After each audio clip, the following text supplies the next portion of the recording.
Hello and welcome back to What the Health. I'm Julie Rovner, Chief Washington Correspondent for KFF Health News, and I'm joined by some of the best and smartest health reporters in Washington. We're taping this week on Thursday, June 12th at 10 a.m. As always, news happens fast and things might have changed by the time you hear this. So here we go.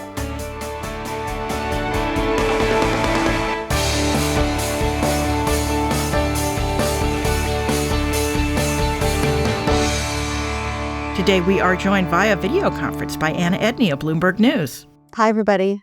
Joanne Cannon of the Johns Hopkins Bloomberg School of Public Health and Politico magazine. Hi, everybody. And Sarah Carlin Smith of the Pink Sheet. Hello, everybody. Later in this episode, we'll have my interview with Douglas Holtz-Eakin, head of the American Action Forum and former head of the Congressional Budget Office. Doug will talk about what it is that CBO actually does and why it's the subject of so many slings and arrows.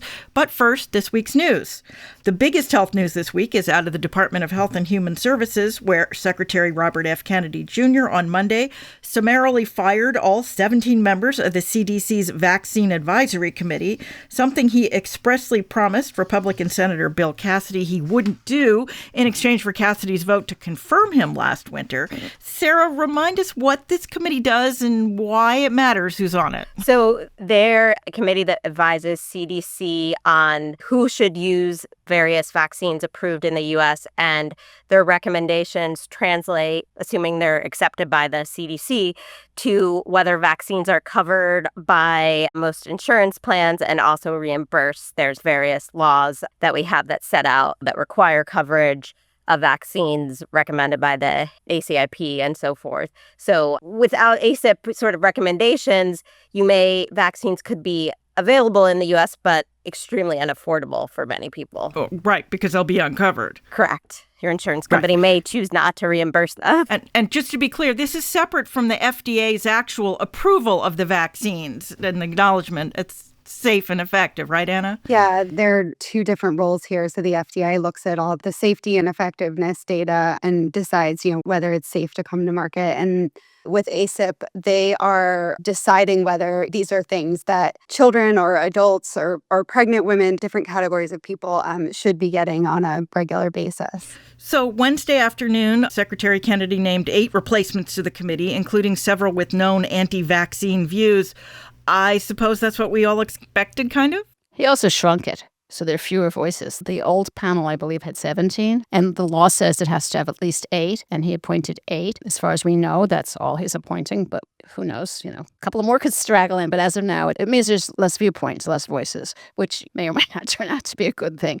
But it is a different committee in every respect. And I think it is a bit of what we expected in the sense that these are people who either are outright vaccine critics or in a case or two have actually said vaccines do horrible things to people. One of them had said before that the COVID vaccine caused an AIDS-like virus in people. And there is a nurse that is part of the committee now that said her son was harmed by vaccines, and not saying that is or isn't true, like her concerns could be valid, but that she very much has worked to question vaccines. So I think it is the committee that we maybe would have expected from a sense of, I think he's trying to bring in people who are a little bit mainstream in the sense if you looked at where they worked or things like that, you might not say like, oh, Georgetown University, I get it. But they are people who have taken kind of the more of a fringe approach within maybe kind of a mainstream world. I was going to say, there's also many people on the list that it's just not even clear to me why you would look at their expertise and think, oh, this is a committee they should serve on. One of the people is an MIT, essentially like business school professor who tangentially, I think, has worked on health policy to some extent. But this is not somebody who has extreme expertise in vaccinology, immunology, and so forth. You have a psychiatrist whose expertise seems to be on nutrition and brain health. And one thing I think people don't always appreciate about this committee at CDC is you see them in these public meetings that happen a few times a year, but they do a lot of work behind the scenes to actually go through data and make these recommendations. And so having less people and having people that don't actually have the expertise to do this work seems like it could cause a big problem just from that point of view. And that can be like the issue that comes up when Kennedy has said, I don't want anyone with any conflicts of interest. Well, I mean, we've talked about this. Like, certainly you don't want a legit conflict of interest, but a lot of people who are going to have the expertise you need may have a perceived conflict that he doesn't want on there. So you end up maybe with somebody who works in operations instead of, on vaccines. You mean maybe we'll have people who actually have researched vaccines? Right, exactly. Yeah. Right. The MIT guy is an expert in supply chains. None of us know, who the best supply chain business school professor is in the world. Maybe it's him, but it's a very odd placement. Mm-hmm. Yeah. Well, so far, Senator Cassidy hasn't said very much other than to kind of communicate that he's not happy right now. Has anybody heard anything further? The secretary has been sort of walking up to the line of things he told the senator he wouldn't do, but this clearly is over the line of things he told the senator he wouldn't do and now has done. It's like over the line and he said fired to it. And Cassidy has been pretty quiet. And in fact, when Kennedy testified before Cassidy's the chairman of the Health Committee a couple of weeks ago, he gave him a really warm greeting and thanked him for coming and didn't say, you're a month late. I wanted you here last month. And the questions were very soft. And things have only gotten more heated since then with the dissolution of the ACIP committee and this reconstitution of it. And he's been very quiet for somebody who publicly wrestled with this, the confirmation, was the deciding vote, and then has been really soft since then in public. But yeah, I sent around a story this morning to the panelists from The Hill, which I will link to in the show notes, that quotes a political science professor in Louisiana pointing out that perhaps it would be better for Cassidy politically not to say anything, that perhaps public opinion among Republicans who will vote in a primary is more on the side of Secretary Kennedy than Senator Cassidy, which raises some interesting questions. Yeah, and I think that at least for me, I'm at the point of wondering if Cassidy didn't know that all along, that there's a point he was willing to go up to, but a line that he is never going to have been willing to cross, and that is actually coming out against Kennedy and therefore Trump. And he doesn't want to lose his reelection. I am starting to wonder if he, just hoped it wouldn't come to this, and so was able to say those things that got him to vote for Kennedy and then to hope that it wouldn't happen. And I think that was a lot of people, they weren't on the line like Cassidy was, but I think a lot of people thought, oh, nothing's ever going to happen on this. And I think, another thing I'm learning as I cover this administration and the Kennedy HHS is when they say, don't worry about it, look away, we're not doing anything that big of a deal, that's when you have to worry about it. And when they make a big deal about some policy they're bringing up, it actually means they're not really doing a lot on it. So I think we're seeing that with vaccines for sure. Yes, classic watch what they do, not what they say. Yeah. But if you're Cassidy and you already voted to impeach President Trump, which means you already have a target from the right, he's a conservative, but from the more conservative, the more MAGA. If you do something mavericky, sometimes the best political line is to continue doing it. But they've also changed the voting rules, my understanding is, in Louisiana, so that independents you used to be able to cross party lines in the primaries, and I believe you can't do that anymore. So that also changed, and that's recent. So that may have been what he thought might save him. Well, it's not just ACIP where Secretary Kennedy is insinuating himself directly into vaccine policy. HHS has also canceled a huge contract with vaccine maker Moderna, which was working on an mRNA-based bird flu vaccine, which we might well need in the near future. And they've also canceled trials of potential HIV vaccines.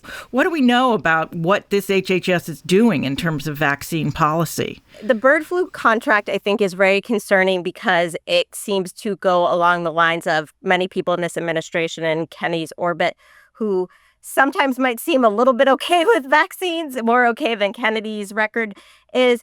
They are very anti the newer mRNA technology, which we know proved very effective in saving tens of millions of lives. I was looking at some data just even the first year they rolled out after COVID. So we know they work. Obviously, like all medical interventions, there are some side effects, but again, the benefits outweigh the risks. And this is the only really technology that we have that could really get us vaccines really quickly in a pandemic. And bird flu Really, the fear there is that if it were to jump to humans and really spread from human to human transmission, we have had some cases recently, it could be much more devastating than a pandemic like COVID. And so not having the government have these relationships with companies who could produce products at a particular speed would be probably incredibly devastating given the other technologies we have to invest in. I think Kennedy has also showed us that he, and spoken about this, is that he is much more interested in a cure for anything. Like he has talked about measles and why can't we just treat it better? And we're seeing that with the HIV vaccine that won't be going forward in the same way as that, the administration has basically said we have the tools to deal with it if somebody gets it. Like we're just not going to worry about vaccinating as much. And so I think that this is a little bit in that vein as well. So the heck with prevention, basically. Exactly. Well, in related news, some 300 employees of the National Institutes of Health, including several institute directors, this week sent an open letter of dissent to NIH Director Jay Bhattacharya that they are calling the Bethesda Declaration. That's a reference to the Great Barrington Declaration that the NIH director helped spearhead back in 2020 that protested COVID lockdowns and NIH's handling of the science. The Bethesda Declaration protests policies that the signatories say, quote, undermine the NIH mission, waste our public resources, and harm the health of Americans and people across the globe. Here's how one of the signers, Jenna Norton of the National Institute of Diabetes and Digestive and Kidney Diseases, put it in a YouTube video. And the NIH that I'm working in now is unrecognizable to me. Every day I go into the office and I wonder what ethical boundary I'm going to be asked to violate, what probably illegal action am I going to be asked to take. And it's just soul crushing. And that's one of the reasons that I'm signing this letter. One of my co-signers said this, but I'm going to quote them because I thought it was so powerful. You get another job, but you cannot get another soul. I've been covering NIH for a lot of years. I can't remember pushback like this against an administration by its own scientists, even during the height of the AIDS crisis in the 1980s. How serious is this, and is it likely to have any impact on policy going forward?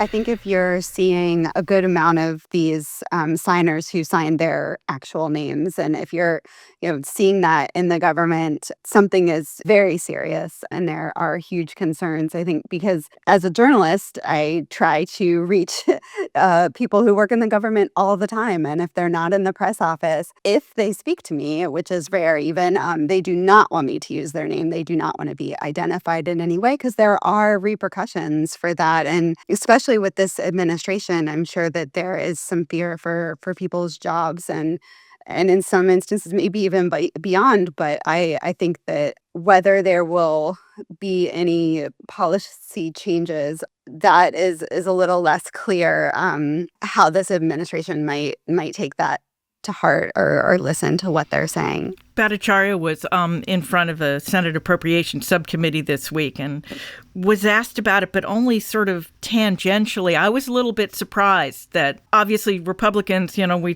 just talked about Senator Cassidy. I mean, they are afraid to go up against the Trump administration's choices for some of these jobs. But I was surprised that even some of the Democrats seemed a little bit hands off. Yeah, no one ever asks the questions I want asked at hearings, I have to say. Like, that's just, I'm always screaming. Yeah, exactly. I'm always like, no, what are you doing? Yeah, that's exactly how I was like, no, ask him this. Right. Don't ask him that. Exactly. Well, moving on to the big budget bill, which is my new name for it. Everybody else seems to have a different one. It's still not clear when the Senate will actually take up its parts, particularly those related to health. But it is clear that it's not just Medicaid and the Affordable Care Act on the table, but now Medicare, too. Ironically, it feels like lawmakers could more easily squeeze savings out of Medicare without hurting beneficiaries than either Medicaid or the ACA. Or is that just me being too simplistic about this whole thing? The Medicare bill is targeted at upcoding, which means insurers or providers sort of describing a symptom or an illness in the most severe terms possible, and they get paid more. And everybody's in government is actually against that. I mean, everybody ends up paying more. I don't know what else this is just bubbled up, but I don't know if there's other small print. Like this alone, if it wasn't tied to all the politics of everything else in this bill, this is the kind of thing, if you really do a bill that attacks inflated medical bills, you could probably get bipartisan support for. But because, and again, I don't know what else is in it. I know that's sort of the top line. There may be something that I'm not aware of that is more of a poison pill. But that issue, you could get bipartisan consensus on. But it's folded into this, horrendously contentious thing. And it's easy to say, oh, they're trying to cut Medicare, which in this case, maybe they're trying to cut it in a way that is smart. But it just makes it more complicated. If they do go for it, if they do decide that this goes in there, it could create a little more wiggle room to not cut some other things quite as deeply. But again, they're calling everything waste, fraud, and abuse. None of us would say there is no waste, fraud, and abuse in government or in healthcare. We all know there is waste, fraud, and abuse, but that doesn't mean that what they're cutting here is waste, fraud, and abuse in other aspects of that bill. Although, as you say, I think there's bipartisan consensus, including from Mehmet Oz, who runs Medicare, that upcoding is waste and fraud. Right. But other things in the bill are being called waste, fraud, and abuse that are not, right? That there's things in Medicaid that are not waste, fraud, and abuse. They're just changing the rules. But I agree with you, Julie. I mean, I think that in a bill that is not so fraught, it would have been easier to get consensus on this particular item, assuming it's a clean upcoding bill, if you did it in a different way. And also, I mean, there's already a bipartisan bill on pharmacy benefit managers kicking around. I mean, there are a lot of things that Congress could do on a bipartisan basis to reduce the cost of Medicare and make the program better and shore it up. And that doesn't seem to be what's happening for the most part. Well, we continue to learn things about the House-passed bill that we didn't know before. And one thing we learned this week that I think bears discussing comes from a new poll from our KFF polling unit that found that nearly half those who purchase Affordable Care Act coverage from the marketplaces are Republicans, including a significant percentage who identify themselves as MAGA Republicans. So it's not just Republicans in the Medicaid expansion population who'd be impacted. Millions of Trump supporters could end up losing or being priced out of their ACA insurance, too, particularly in non-Medicaid expansion states like Florida and Texas. A separate poll from Quinnipiac this week finds that only 27% of respondents think Congress should pass the big budget reconciliation bill. Could either of these things change some Republican perceptions of things in this bill, or is it just too far down the train tracks at this point? I mean, we saw a few weeks ago, Joni Ernst seemed to be really highly critical of her own supporters who were pushing back on her support for the bill. Even when Republicans failed to get rid of the ACA and John McCain gave it the thumbs down, he was the one. It wasn't like everyone else was coming to help him with that. And again, I think there was the same dynamic where a lot of people who, if you had asked them, did they support Obamacare while it was being written in law or in the early days before they saw any benefit of it, would have said no and politically align themselves with the Republican Party, and their views have come to realize once you get a benefit that it may actually be more desirable perhaps than you initially thought. I mean, I think it could become a problem for them, but I don't think it's going to be a mass group of Republicans are going to change their minds over this. Or are they going to figure out that that's why they're losing their coverage? Right. Many things in this bill, if it goes into effect, are actually after the 2026 elections. The ACA stuff is earlier. And someone correct me if I'm wrong, but I'm pretty sure it expires in time for the next enrollment season. Yeah, and we've talked about this before. The expanded credits, which are not sort of quote unquote in this bill, but it's the expiration of those that's going to cause in September. And so that those people would in December. No, at the end of the year. They expire. Right. So that in 2026, people getting the expanded benefit. And there's also somewhat of a misunderstanding that legislation opened Obamacare subsidies to people further up the eligibility roof. So more people who had more money but still couldn't afford insurance do get subsidies. That goes away. But it cascades down. It affects lower income people. It affects other people. It's not just that income bracket. There's sort of ripple effects through the entire subsidized population. So people will lose their coverage. There's really no dispute about that. I mean, the reason it was sunsetted is because it costs money. I mean, Congress does that a lot. You know, if we do it for 5 years, we can get it on the score that we need out of the CBO. But if we do it for 10 years, we can't. So that is not an unusual practice in Congress for Republicans and Democrats. But that happens before the election. It's just whether people connect the dots and whether there are enough of them to make a difference in an election, right? I mean, millions of people across the country, but does it change how people vote in a specific race in a state that's already red? If it's a very red state, it may not make people get mad, but it may not affect who gets elected to the House or the Senate in 2026. We will see. So, Sarah, I was glad you mentioned Senator Ernst because last week we talked about her comment that we're all going to die in response to complaints at a town hall meeting about the Medicaid cuts. Well, Medicare and Medicaid Chief Mehmet Oz says to Senator Ernst, hold my beer. Speaking on Fox Business, Oz said people should only get Medicaid if they, quote, prove that they matter. Now, this was in the context of saying that if you want Medicaid, you should work or go to school. Of course, most people on Medicaid do work or caregive for someone who can't work or do go to school. They just have jobs that don't come with private health insurance. I can't help but think this is kind of a big hole in the Republican talking points that we keep seeing. These members keep suggesting that all working people or people going to school get health insurance, and that's just not the case. But it sounds good. I was going to say there's small employers that don't have to provide coverage under the ACA. There are people that have sort of like churned because they work part-time or can't quite get enough hours to qualify. And these are often lower income people.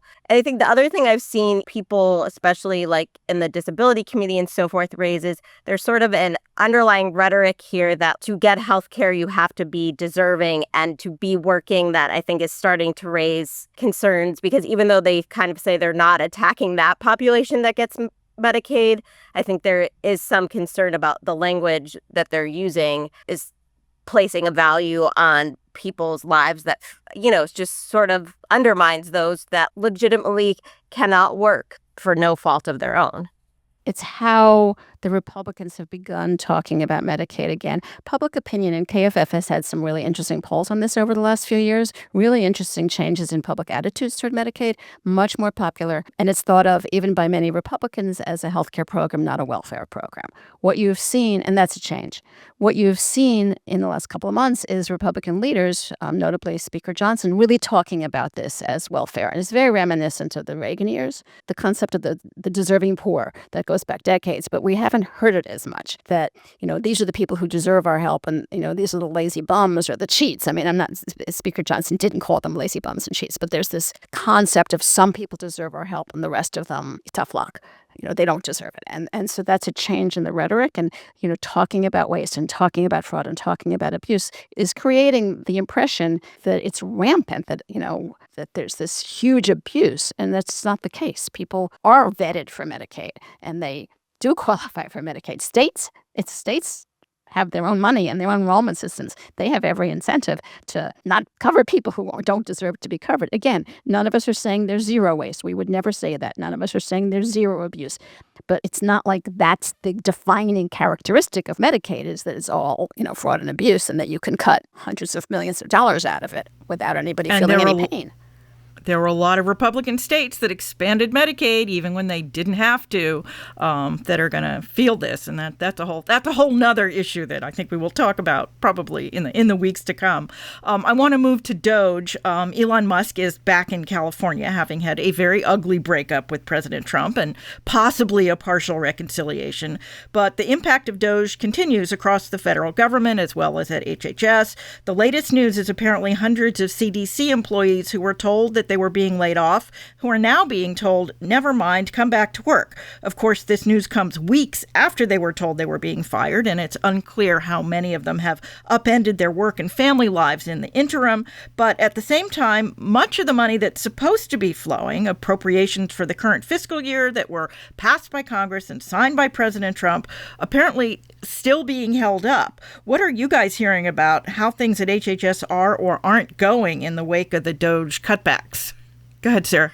It still seems like people at the federal government that I talk to are incredibly unhappy at other agencies as well. There have been groups of people called back to work, including at FDA, but still I think the general sense is there's a lot of chaos. People aren't comfortable that their job will be there long term. Many people, even who were called back, are saying, you know, they're still looking for work other places. There's just so many changes, and both, I think, in their day-to-day lives and how they do their job, but then also sort of philosophically in terms of policy and what they are allowed to do, that I think a lot of people are becoming kind of demoralized and trying to figure out, like, can they do what they signed up to do in their job, or is it better just to move on?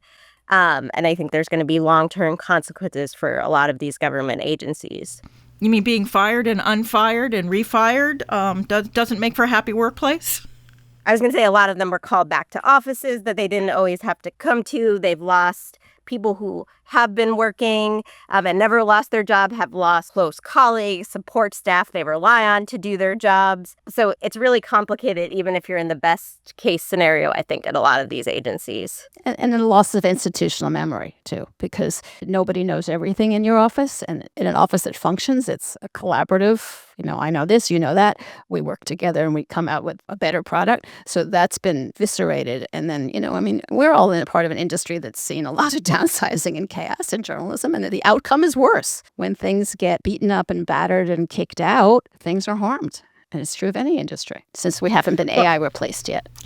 Yet.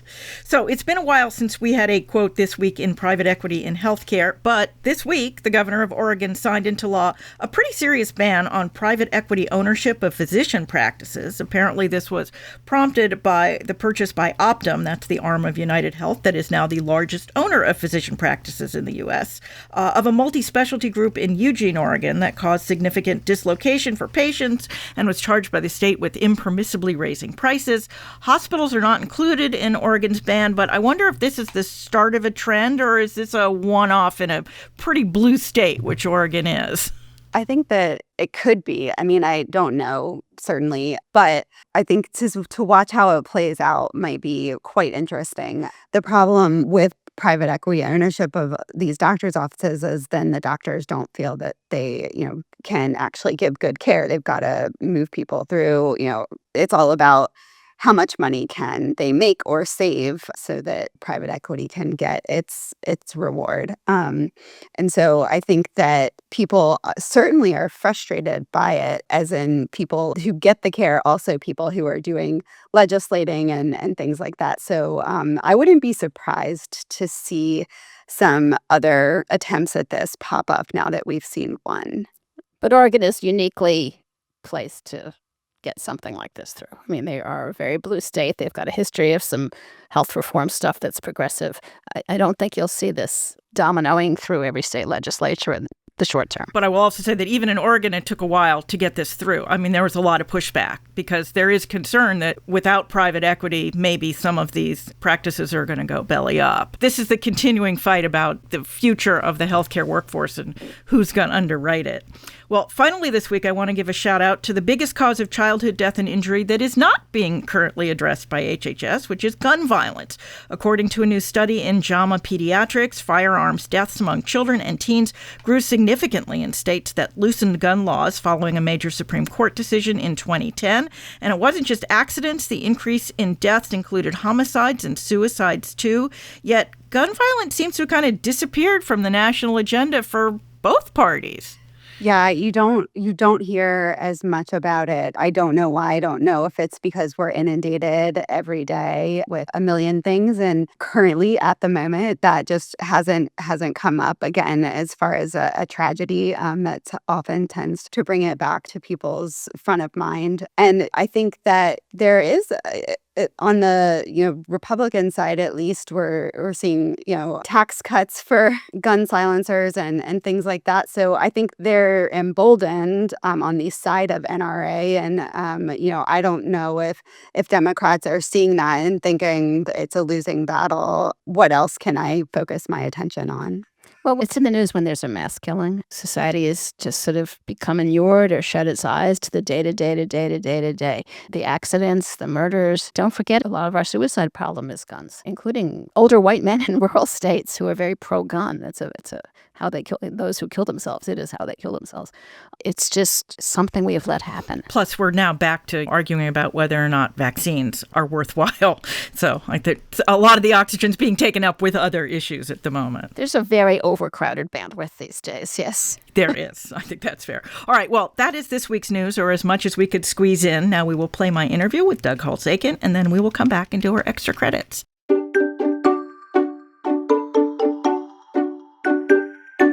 I am so pleased to welcome to the podcast Douglas Holtz-Eakin, president of the American Action Forum, a center-right think tank, and former head of the Congressional Budget Office during the George W. Bush administration, when Republicans also controlled both houses of Congress. Doug, thank you so much for being here. My pleasure. Thank you. I mostly asked you here to talk about CBO and what it does and why it's so controversial. But first, tell us about the American Action Forum and what it is you do now. So the American Action Forum is, on paper, a center-right think tank, a 501c3 entity that does public education on policy issues. But it's modeled on my experiences at working at the White House twice, running the Congressional Budget Office. And I was also director of domestic and economic policy on the John McCain campaign. And in those jobs, you worked on policy issues. You did policy education issues, options, advice. But you worked on whatever was happening that day. You didn't have the luxury of saying, yeah, that's not what I do. Get back to me when something interests you. And you had to convey your results in English to non-specialists. So there was a bit of a premium on the communications function. And you also had to understand the politics. On a campaign, you had to make good policy, good politics. And at the White House, you worried about the president's program. That was sort of, no matter who was in Congress, that was all they thought about. And in Congress, the CBO is nonpartisan by law. And so obviously you have to care about that. And I decided I like that work. And that's what AF does. We do domestic and economic policy on the issues that are going on in Congress or the agencies, with an emphasis on providing material that is readable to non-specialists so they can understand what's going on. You're a professional policy nerd, in other words. Pretty much, yeah. As am I. So that's, I don't mean that in any way to be derogatory. I plead guilty myself. Pays bills. Who knew? Exactly. Right. Well, let's talk about the CBO, which people may or may not know was created along with the rest of the congressional budget process overhaul in 1974. What is CBO's actual job? What is it that CBO is tasked to do? It has two jobs. Job number one, the one we're hearing so much about now, is to estimate the budgetary impact of pieces of legislation being considered on the floor of the House or the Senate. So they call this scoring, and it is how much will the bill change the flow of revenues into the Treasury and the flow of spending out of the Treasury year by year over what is currently 10 years. And you compare that to what would happen if you didn't pass the law, which is to say leave the laws of the land on autopilot and check out what happened to the budget then. So that's what it's doing now. And you get a lot of disagreement on the nature of that analysis. It also spends a lot of time doing studies for members of Congress on policies that Congress may have to be looking at in the future. And so anticipating the needs of Congress, studying things like Social Security reforms, which are coming, or different ways to do Medicaid reform if we decide to go down that route, and things that will prepare the Congress for future debates. Obviously, these scores are best guesses of people who spend a lot of time studying economic models. How accurate are CBO's estimates? They're wrong all the time, but that's because predicting the future is really hard. And because when CBO does its estimates, it's not permitted by law to anticipate future actions of Congress, and Congress is always doing something. That often changes the outcome down the road. Sometimes they're just unexpected events in the world. A pandemic was not something that was in the CBO baseline in 2019, and so obviously the numbers changed dramatically because of that. And also because CBO's not really just trying to forecast. If that was all it was being asked to do, it might get closer sometimes. But what it's really being asked to do is to be able to compare pieces of legislation. What's the House bill look like compared to the Senate bill? And to do that, you have to keep the point of comparison, the so-called baseline, the same for as long as you're doing this legislation. In some cases, that's quite a long time. It was over 2 years for the Affordable Care Act. And by the time you're at the end, the forecast is way out of date. But for consistency, you have to hold on to it. And then people say, oh, you got the forecast wrong. But it's the nature of what they're being asked to do, which is to provide consistent scores that rank things appropriately, that can interfere with the just pure forecasting aspect. And basically, they're the referee. It's hard to imagine being able to do this process without having someone who acts as the referee, right? Well, yes. And in fact, sometimes you see them rush through and ignore CBO. And generally, that's a sign that it's not going well, because they really should take the time to understand the consequences of what they're up to. And how does that work? I mean, CBO, people get frustrated because this stuff doesn't happen like overnight. They write a bill and there should be a CBO score the next day, but it's not just fed into an AI algorithm, right? No, that's a great misconception about CBO. People think there's a model. You just put it in the model, you drop the legislation, and out comes the numbers. And there are some things for which we have a very good feel because they've been done a lot. So change the matching rate in Medicaid and see what happens to spending. Been done a lot. We understand that pretty well. Pass a Terrorism Risk Insurance Act, where the federal government provides a backstop to the private property and casualty insurance companies in the event there's a terrorist attack at an unknown time in the future using an unknown weapon, an unknown location. There's no model for that. I mean, you just have to read about extreme events, look at the financial consequences, imagine how much money the insurance companies would have when they would run out of money and how much the federal government will be on the hook for. It's not modeling. You're asking CBO's professionals to make informed budgetary judgments, and we pay them for their judgment. And I think that's poorly understood. So I've been at this since the late 1980s. I've seen a lot of CBO directors, Republican and Democrats, and my impression is that to a person, they have tried very hard to play things as much down the middle as possible. Do you guys have like strategy sessions to come up with ways to be as nonpartisan as you can? The truth is, you just listen to the staff. I say this, and I'm not sure people fully appreciate it. Nonpartisanship is in the DNA of CBO, and I attribute this to the very first director, Alice Rivlin, and some of her immediate successors.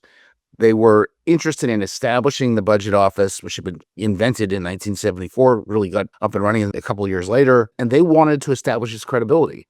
And regardless of their own political leanings, they worked hard to put in place procedures and training of the staff that emphasized there's a research literature out there, go look at it. What's the consensus in that research literature, regardless of what you might think? What is it telling you about the impact of this program or this tax or whatever it might be? Bring that back. That's what we're going to do. Now, we've done an estimate. Let's go out at the end of the year and look at all our baseline estimates and look at what actually happened. Compare the before and after. Oh, my God, we were really off. Why? What can we learn from that? And it's a constant repetition of that. It's been going on for a long time now.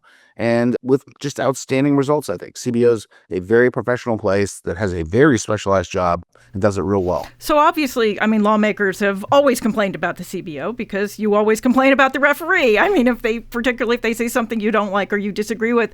I feel like the criticism has gotten more heated in the last couple of years and that there's been more of an effort to really undermine what it is that CBO does. I don't know if I agree with that. I mean, that comes up a lot. It is certainly more pointed. I lay a lot of this at the feet of the president, who, when he first ran, introduced a very personal style of campaigning. Everything is personal. He doesn't have abstract policy arguments. He makes it about him versus someone else, and usually gives that person a nickname like Rocket Boy for the leader of North Korea, and sort of diminishes the virtues and skills of his opponent, and in this case. So he says, like, the CBO is horrible. It's a terrible place. And that is more personal. That isn't the nature of the attacks I received, for example. But other than that, it's the same, right? When CBO delivers good news, Congress says, God, we did a good job. When CBO delivers bad news, they say, God, CBO is terrible. And that's been true for a long time.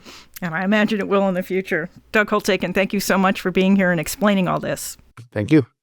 Okay, we're back, and now it's time for our extra credit segment. That's where we each recognize a story we read this week we think you should read too. Don't worry if you miss it. We will put the links in our show notes on your phone or other mobile device. Sarah, why don't you go first this week? I took a look at a story in Wired by David Gilbert. The Bleach community is ready for RFK Jr. to make their dreams come true. It's a story about Kennedy's past references to the use of chlorine dioxide and groups of people who were pushing for this use as kind of a cure-all for almost any condition you can think of. And one thing the author of this piece picked up on is that some of the FDA warnings not to do this because it's incredibly dangerous and can kill you. It is not going to cure any of the ailments described have been taken off of the agency's website recently, which seems a bit concerning. Now, FDA seems to suggest they did it because it's just, a few years old and they tend to archive posts after that. But if you read what happens to people who try and use bleach, or really it's like even more concentrated product, essentially, it would be hard for me to understand why you would want to try this. But it is incredibly concerning to see these just really dangerous, unscientifically supported cures kind of come back and get sort of more of a platform. Yes, I guess we can't talk about gun violence because we're talking about drinking bleach. Anna. So mine is from KFF Health News by Arthur Allen. It's 2 patients faced chemo. The one who survived demanded a test to see if it was safe. And I found this starts off with a woman who needed chemo and she got it and she started getting sores in her mouth and swelling around her eyes. And eventually she died a really painful, awful death, not from the cancer, but from not being able to swallow or talk. And it was from the chemo. It was a reaction to the chemo, which I didn't realize until I read this, is a rare side effect that can happen. And there is a test for it. You can tell who might respond this way to chemo. And it doesn't necessarily mean you wouldn't get any chemo. You would instead maybe get lower doses, maybe different days of the week, things like that, to try to help you not end up like this woman. And he also was able to talk to someone who knew about this and insisted on the test. And, those were some of the calibrations that they made for her treatment. So I think it's a great piece of public service journalism that helps a lot of people be aware. Super interesting. I had no idea until I read it either. Joanne. ProPublica, Brandon Roberts, Vernal Coleman, and Eric Gumansky did a story called DOGE Developed Error-Prone AI Tool to, quote, munch, unquote, Veterans Affairs contracts. And they had a related story that Julie can post that actually shows the code and the AI prompts, and you do not have to be very technically sophisticated to understand that there were some problems with those prompts. Basically, they had somebody who had no government experience and no healthcare experience writing really bad code and bad prompts.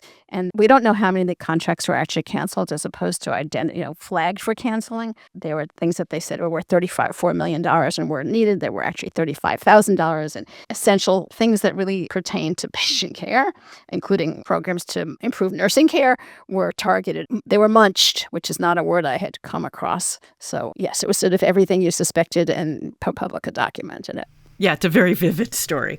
Well, my extra credit this week is from Stat, and it's called Lawmakers Lobby Doctors to Keep Quiet or Speak Up on Medicaid Cuts in Trump's Tax Bill by Daniel Payne. And it's about something called reverse lobbying, lawmakers lobbying the lobbyists, in this case in hopes of getting them to speak out or not about the budget reconciliation bill and its possible impact. Both sides know the public trusts health groups more than they trust lawmakers at this point. And so Democrats are hoping doctor and hospital groups will speak out in opposition to the cuts to Medicaid and the Affordable Care Act, while Republicans hope they will at least keep quiet. And Republicans, because it's their bill, have added some sweeteners, a long-desired pay increase for doctors in Medicare. So we will have to wait to see how this all shakes out. All right, that is this week's show. Thanks, as always, to our editor, Emery Huneman, and our producer-engineer, Francis Ying. As always, if you enjoy the podcast, you can subscribe wherever you get your podcasts. We'd appreciate it if you left a review. That helps other people find us, too. Also, as always, you can email us your comments or questions. We're at whatthehealth, all one word, at kff.org, or you can find me on X at jrovner or on Blue Sky at Julie Rovner. Where are you folks hanging these days, Anna? X or Blue Sky at Anna Edney. Joanne? Blue Sky or LinkedIn at Joanne Cannon. Sarah? All of the above at Sarah Carlin or Sarah Carlin Smith. We'll be back in your feed next week. Until then, be healthy.